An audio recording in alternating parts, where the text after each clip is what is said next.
يلا لنحضر مع بعض ألذ وصفة شاورما. وصفة شاورما بتجهي القلب من مطبخي أنا أمل. لا تنسوني من اللايك والاشتراك ونصلي على رسول الله. ويلا لحتى نبلش وصفتنا. محضرة كيلو من صدور دجاج، غسلتن بقطعهم بهذا الشكل بسماكة نصف سنتي.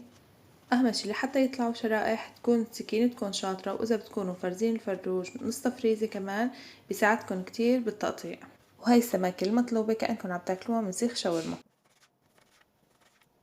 وللتتبيلة بحتاج معلقتين من اللبن، معلقة كبيرة توم مهروس، ونص برتقانة معصورة مع ليمون وبضيفهم فوقها. وعندي هاي الشطة كمان، فيكن تضيفوا يا معلقة دبس فليفلة يا اما معلقتين من هاي الشطة الحارة. انا دبس فليفلتي ما يحدي لهيك استبدلتها بهاي. وبشكل عام هاي الشطة بتعطي طعمة طيبة لأي تتبيلة فروج انتو عم تحضروها. وللبهارات بحتاج نص معلقة كبيرة من الكزبرة، معلقة صغيرة بابريكا، ربع معلقة كمون، نصف معلقة هيل، ومعلقة صغيرة من 7 البهارات، ونصف معلقة ملح. طبعا أنا كلهم رح أكتب لكم إياهم بصندوق الوصف.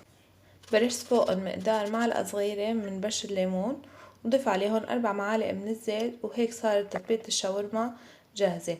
هلا إذا كنتوا بدكم تنقعوها بالبراد ليلة كاملة فما في داعي للخل، إذا لا حطوا معلقتين من الخل، بتعطي طراوة لصدور الدجاج وبيستووا منيح.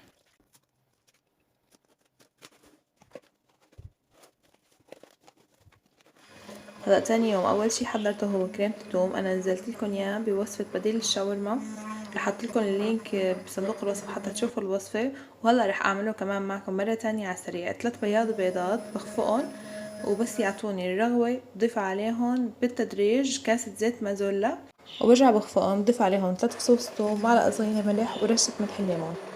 لتقليلات الشاورما انا هون الكاميرا خانتني وما صورت هذا المقطع. ضفت زيت مازولا، فيكم تضيفوا كمان زيت زيتون مقدار كاسة شاي، بضيف عليهم صدور الدجاج. وبس يستووا يوصلوا لنصف استواء باخد من مرقتهم لحتى سقسق فيهم السندويشات. طبخن طبعا على نار عالية، بتركن هيك لحتى يتأمروا ويعطون اللون الذهبي الحلو، مقمرين ومقرمشين كأنهم نازلين من سيخ الشاورما. وبس جربتوا وصفتي رح تنسوا شي اسمه مطاعم، ريحة وطعمة غير شكل.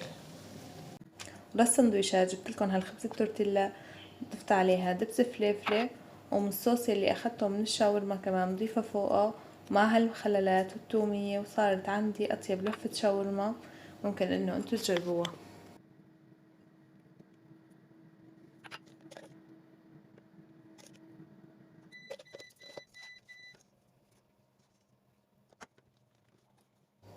ولتاخدوا طعم اصلي وغير شكل حمصوهم على مقلاية، ضفت عليها زيت زيتون، وضفت السندويشات بحمصهم من الطرفين، وريحة وطعمة غير شكل.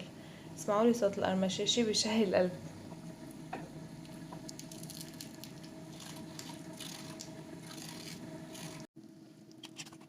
وبهيك وصفتي للشاورما صارت جاهزة، وهلأ صار لازم ندوق. وبما انه اشتغلنا وتعبنا فلازم ندلل حالنا. ضفتلها معلقة من كريمة الثوم، وهالشاورما حطيتها على وشها، صارت اطيب واحلى سندويشة. وجنبها حضرت مقبلات هالشاورما، قليت بطاطا وحطيت هالخضار، وعملت سلطة الكول سلو وهالثومية والمخللات. وهيك خلصت وصفة وفيديو اليوم. وهلا بقدر بقلكن بأمان الله.